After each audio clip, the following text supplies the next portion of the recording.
Hello, welcome to episode 19 of the Last Week in Denmark podcast. I'm Katie, and today I'm co-hosting with the wonderful Kalpita. How are you doing, Kalpita? I'm doing very well, thank you. How are you? Did you have Good. I know you said you went for the Pride Parade. Did you have a good one? Yes, very cute, very wholesome, all through Aarhus. It was also quite quick, actually. I think it was quite efficiently organized. I know in Dublin it's a very slow crawl through the city, whereas this felt like we were very efficient in our Pride, which was nice. Well, that's great. I've Yeah. I've been to the one in Copenhagen and it's quite crazy. It's also quite commercial, I think. Very Yeah. loud and everything, but the people from the community are there celebrating. What I do like though is that there are parents with little kids and young people who are curious and want to see what this is all about. Yeah, Yes. exactly. I like that part of the parade. This felt very like everyone was welcome, and there were people from all different parts of the community, and there were people kind of raising awareness about problems in the community. But then there were also lots of families, which is just really, really lovely. But anyway, let's get started with this week's topics. So the three topics we're going to cover today are number one, 86,000 people are suffering from social media addiction in Denmark. Number two is the government will be inspecting the emergency shelters and upgrading them throughout the year. And then number three is water shortages in the capital by 2040, which it feels a little bit, I think it's not as dire as it sounds. We'll dig into that one a bit more. But I think maybe Narcissus was going for the drama with that title. But let's start with the first topic then, which is the 86,000 people in Denmark that are suffering from social media addiction. So this is according to new government-backed research that has found that over half of us use social media more than we want to. And then also within that number, 86,000 people are now considered to be addicted. And this is kind of a trend we're seeing across a number of countries. There's now over 70 countries looking into developing tools to be able to identify and measure social media addiction. So kind of moving from kids are annoying, they always have their head in their phone, and kind of looking at how is this actually affecting people's lives? How is it affecting their mental health and how they grow throughout their lives? So kind of the questions that we're asking are, do you feel anxious without your phone? Do you check without meaning to? Do you try to cut back and you find that you can't? To kind of assess what's the level of the problem. Do you think you're addicted to your phone? I think so. A fair amount. I was also addicted to the landline when mobile phones didn't exist. So it's not really the mobile phone's fault, to be honest. Although I am also quite anxious without my phone. I use my phone a lot to read stuff. And I'm often either asking ChatGPT something or I'm Googling something. I'm not so much on social media, although I do have my share of TikTok minutes. But I do find myself, you have those moments of, oh, I wonder what the temperature is in my hometown today. Yes. And then you quickly want to, or you suddenly think of, oh, I got this thing and then it was on a discount. Let me check how much I saved. Or, then you quickly want to look into your calculator or something. I'm weird like that. I have just these random thoughts pop and, I quickly want to No, get. I'm exactly the same. The phone really allows me to be very impulsive, and then I can get instant satisfaction. So it never stops. All kinds of weird facts. Like, what's the largest lake in Europe? It's in Hungary. Oh, who knew? Yeah. Wow. Yeah. But I do see that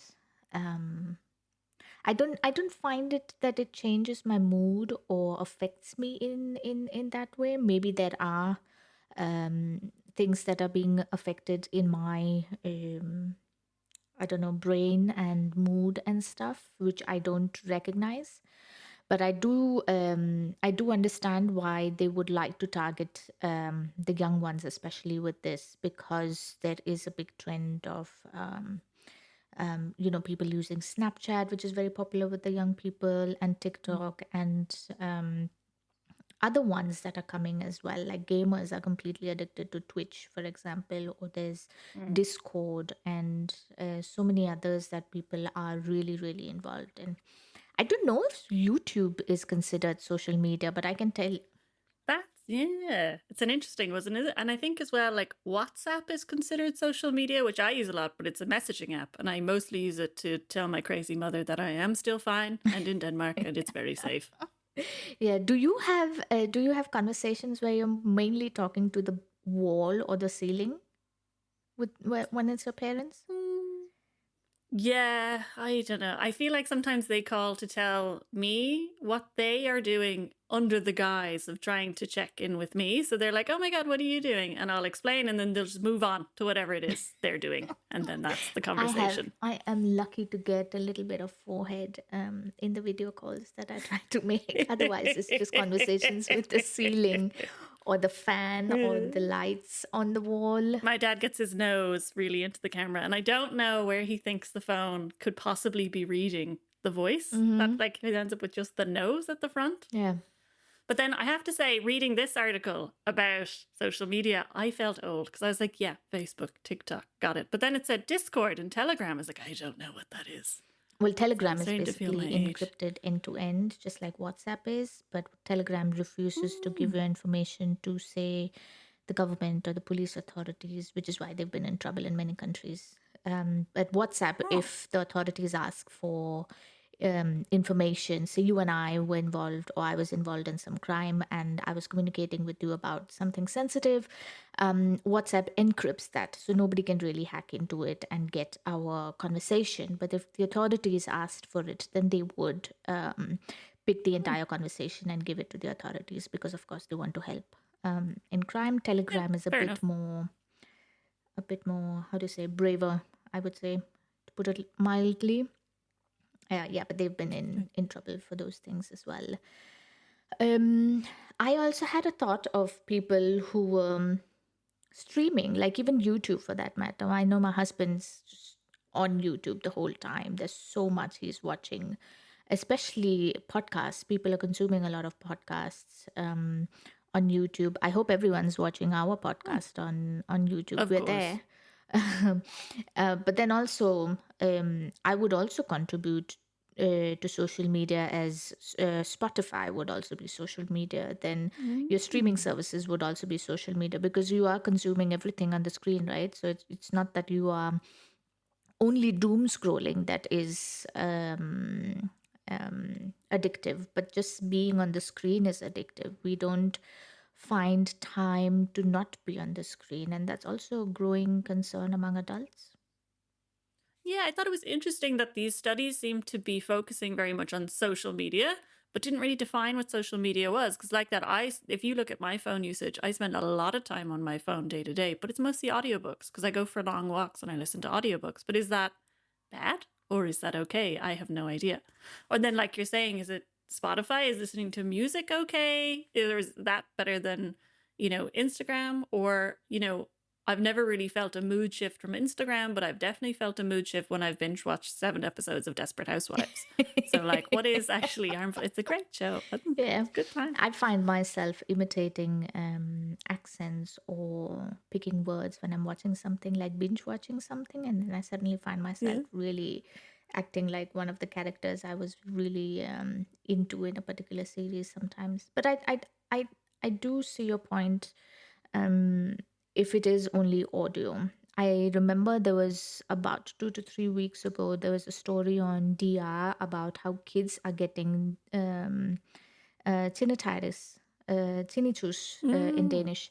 And it was a growing concern among doctors as well for like 4-year-olds, 5-year-olds, because they're using headphones and not just your in-phone, in-ear phones, but the over-ear phones as well, because that's causing a lot of disturbance in the hearing of children, and that's getting impaired, and kids are not able to rest or hear their own thoughts, and that's becoming concerning as well. So I would, if I was one of them making this research, probably be really strict and say, you know what, I think audio consumption to also become part of this, even though it is not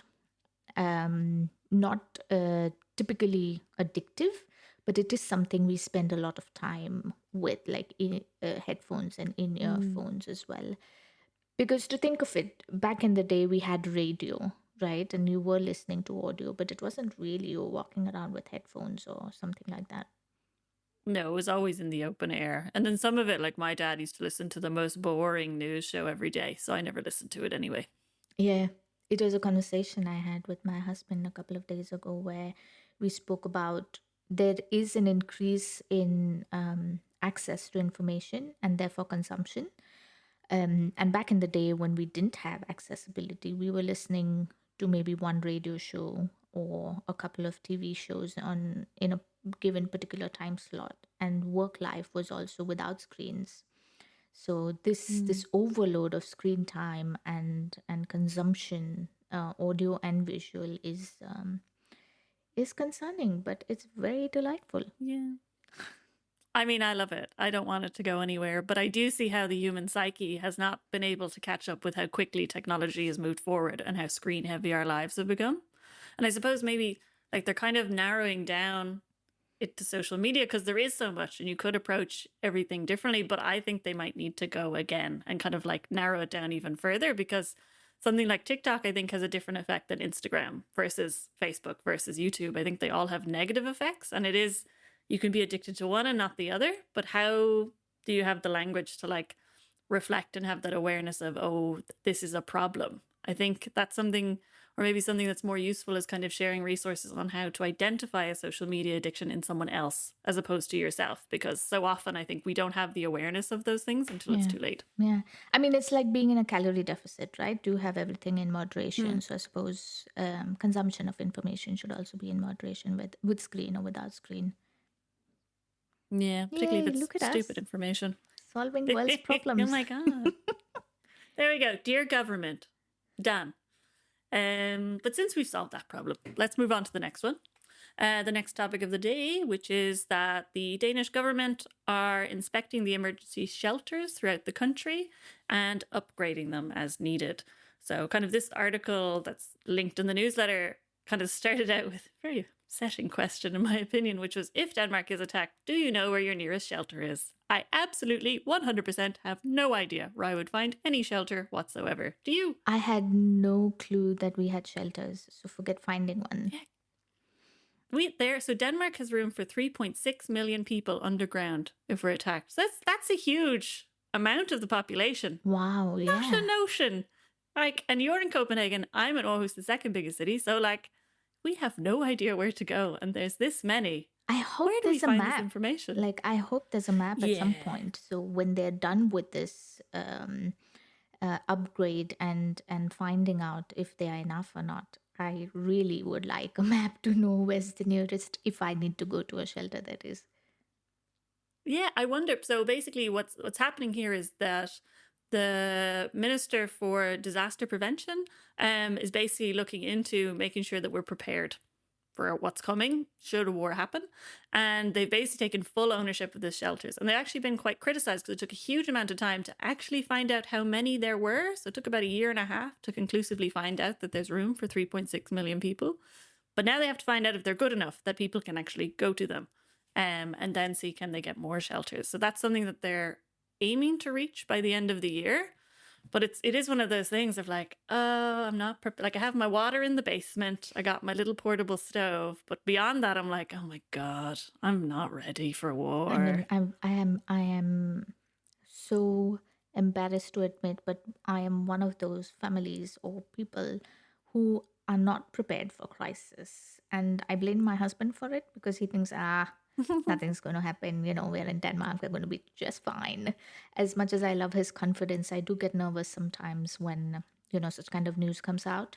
But I do remember talking about this when we spoke about I think it was Fiona and I that spoke about this war trade and the preparedness that Denmark was doing with a heavy budget that was put aside for it. And one of the things that we did find out was that all of this preparedness and these huge budgets that were being allocated across EU and in Denmark, one of the things that they want to do is to make sure that there are shelters At the same time, make sure the bridges and all of that are protected and those can be used as well. And obviously have soldiers on ground and be able to help people, not just to protect them, but also to mobilize them if need be.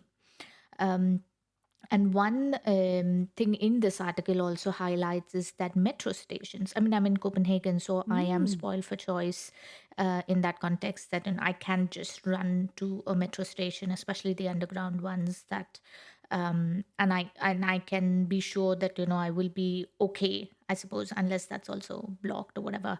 But the entire metro line is pretty huge, and it has a lot of space underground. So that could be something that they could be working towards preparing, I would hope. I also know that there are some old spaces as well that they could be using.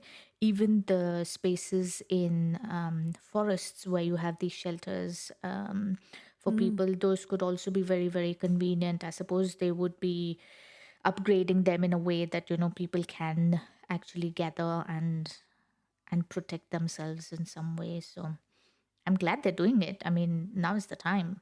I'm glad someone's thinking about it because I definitely am avoiding it 100%. It's that kind of like, oh, I don't know. Do you know anytime you watch a war movie or read a book about war and you're just like, sure, they didn't know it was coming either. Yeah. And then I'm here like, la, la, la, it won't happen. It's like, they didn't know it was happening either. Go get some beans. I mean, So I'm glad someone's doing if something. we are lucky and our buildings are standing, then maybe you have the loft or what are they called, the mezzanine floors where we can all be Anne Franks and take inspiration. That's true. Maybe it'll be like a sleepover. No, it won't. It'll be terrible. Never mind. I'm so sorry. Well, I really, really hope that it doesn't come to that. I mean, we have been making progress in many aspects on that front. So here's hoping. Yeah, I mean, there's a plan, which is great to see. And it's great to see kind of, I think almost every week we have something related to preparedness, or maybe every other week that Denmark is introducing this new measure or it's looking into this. And it's kind of very much looking forward to whatever the future might be. Absolutely. Which gives me hopefully confidence. It's a secure future with a growing economy and everyone has jobs. Yay! Yeah. We'll see. Will we move on to the last topic of the day then, which is the water shortage in the capital by 2040. So we have time. We can do things. Don't panic. But basically, if nothing is done soon, the Copenhagen area could face some water shortages. And that could be usage restrictions or as dramatic as empty taps by 2040. There's a lot of things contributing. There's polluted groundwater, old pipes, rising temperatures that we're all aware of, and we like sometimes, other times not so much, and then poor water management.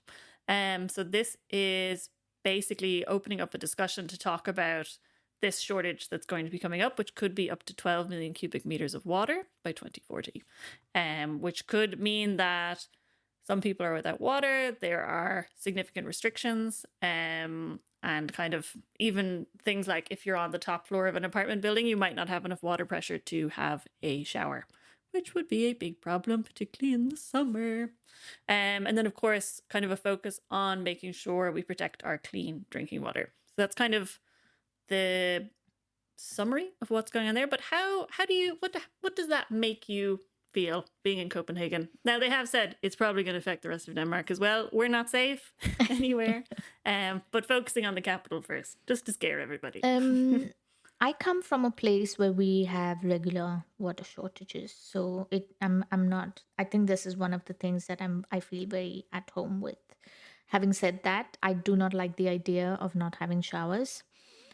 I do also know for a fact that, especially where I live right now in Copenhagen, this used to be like an industrial area, and they had these. So my building is about 100 years old or something, and they didn't have toilets or baths in these type of apartments, and there was a backyard where now we have gardens. Back then they used to have like a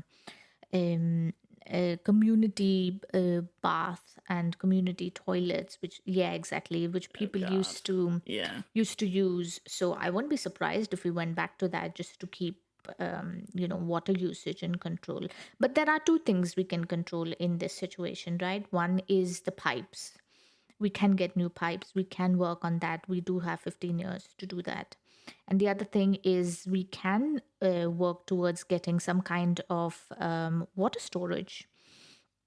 I don't know if Denmark has them. I've never heard of it, but we could have dams. We could have river streams that where we can store water. We do have maybe not enough, but we do get enough rainfall, and that can also be reserved and saved and used for emergency purposes as well. So I'm very optimistic that this situation could be controlled, and for good amount of time and years as well. So I suppose if Copenhagen can alter the situation, I'm sure that can be reflected to other parts of Denmark as well.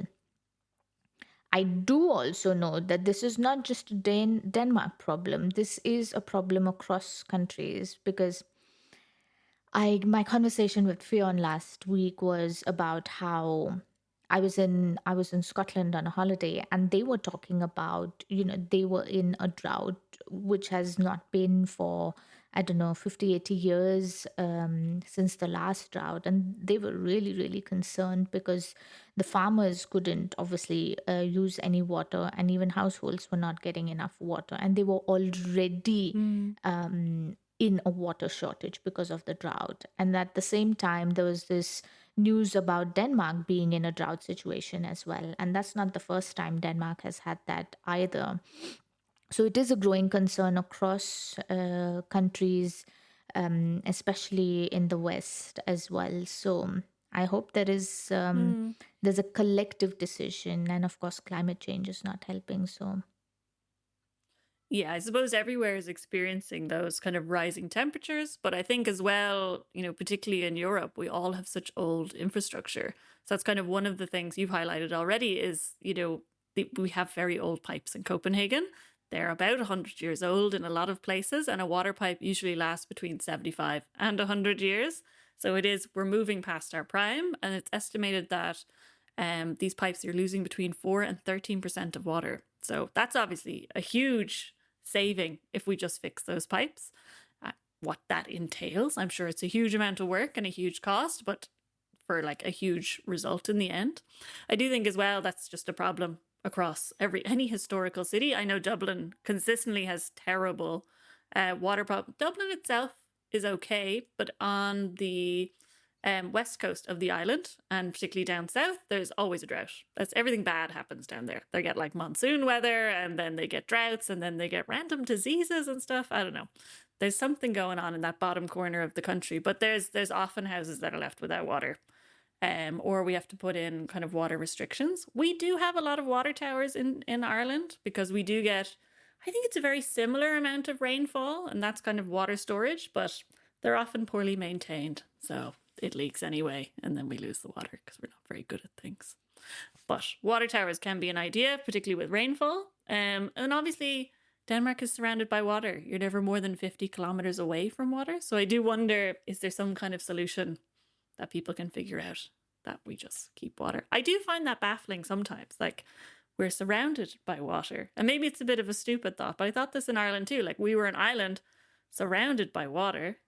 How do we not have water? I know it's salt water, but like, surely there's a way that we can figure something out. How did we get the water in the first place to be drinkable? Do you know? I don't really know what the entire science and politics behind ocean water is. It was also something my sister asked. It's like, how do we all have a drought? Like, we're all surrounded by water. Yeah. But yeah, I think the surface evaporation also contributes a lot. And I don't think you can use ocean water for survival in any way. And I believe that the science has not come that far to use that, or I suppose that has all kinds of consequences that do not allow us to do that. Having said that, have you ever been in a water shortage? Since you mentioned there's.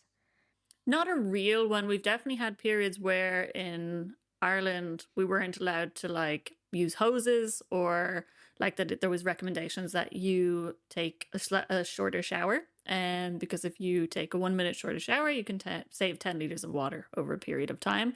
And things like that. Kind of in other parts of the country, there would be more restrictions then, because my parents live just outside the capital. So there's nothing that really affected my life personally, but I know it affected a lot of people in the countryside. And as you say, in particular, the farmers. Ireland has a huge amount of livestock. And what's significant about our cows and our meat products and our dairy products is we have the largest grass-fed population of cows. And that makes a significant difference to the quality of the dairy and meat products. So that grass needs to be green, it needs to be watered so that we can produce those high quality products that are then sold around the world as luxury goods. So it's a huge, huge problem in general for produce, but also for our exports as well, and the kind of reputation of Irish goods too. So I'm really glad I'm not a farmer. I'd be so stressed. We also had, my mom used to work in the weather stations, the people who would predict the weather, and she still knows people who work there, and they get calls every day, farmers complaining that they predicted rain and then it didn't rain. And at the time I was like, that's so crazy. But then when you're going through like these drier periods, I'm like, I would call too, just in case it made any difference. Yeah, I mean, that speaks a lot about also how it might affect Denmark in general. I mean, Copenhagen, sure, we're just too proud and too spoiled anyway, so we can manage. But my heart do really goes out to farmers, especially who have enough cattle, and that is their survival mechanism. I think that would be a very, very unfortunate thing if we came to that. It is, I mean, animal product is a huge part of our economy as well, and that, I mean, that just is a whole economic disadvantage if we have to look into 2040. But then maybe emergency preparedness is just going to be extended to 2040, where we just have to keep packaged water. But that also needs water. Like, I mean, packaged water is water, Everything needs water. I do think like we have I think it was like almost like a blow up scandal not that long ago of how much water it takes to make almond milk. And it was just this kind of like, oh, yeah, I don't know how most of my food is made. I have no idea. Yeah. We probably won't have any space for intolerances and allergies, and we just have to make do with whatever. Yeah. Yeah. I mean, think about it, water is, I mean, we use water for everything, not just for drinking, but you're using water in cooking, you're using water. The food that you get is also using water. The clothes you wear is using water. The computer, the energy, everything you're using requires water as well. So I have faith, I think. I mean, there's no other way but keep faith in the government and all the experts and hope that they're going to do a good job. But I'm happy to hear and find ways to conserve water, even if it's in a small community setup. For example, there are places where I come from, where people in smaller towns or smaller communities, like a whole block of buildings apartment buildings have a system where they save rainwater, and they use that rainwater during drought seasons and drought periods, and they do pretty well. That's just within the setup of obviously households and not really farmers, but I suppose that bigger problem is something that the government will look at. But I think the point is made in this article that if 1 million of us can save just a small amount of water, there is more water for farmers and for the population as a whole. So kind of, I think it's a bit like climate change, because I guess this does fall under climate change as well. That it is, we need to look at it as a collective of everybody in the country does this to improve it for everybody in the country, as opposed to I as an individual, I will do this to make my life a bit easier, depending on what I need. Because I think the example they gave was, if everybody, if you're serving 100 customer or 1 million customers and all of them take a 1 minute shower, in an individual level, a 1 minute shower is nothing. But then if you have 1 million, that's 1 million minutes of water. That's insane to kind of try and quantify in your head. So you're just like, okay, this is a big problem. We do need to look at this on a national level. Yeah, that's one thing I can start doing already is take shorter showers. Eventually, I'll come down to a Yeah. minute. Particularly in winter. I love being Yeah, warm and exactly. toasty. I mean, In then, the summer, fine. yeah, then there's a sauna option. Ooh, okay. There is a sauna near me. Okay. Okay, I'll get over Yeah. it. I'll be very good and go to my sauna Yeah. instead. I think if we start now in the summertime, then by winter time we should be okay. Yeah, okay. We can do that. Yeah, I suppose. one person can make a big difference to the whole mix of things. So it begins with us. Yeah, we should make a Disney movie about people taking short showers. Then people will be inspired.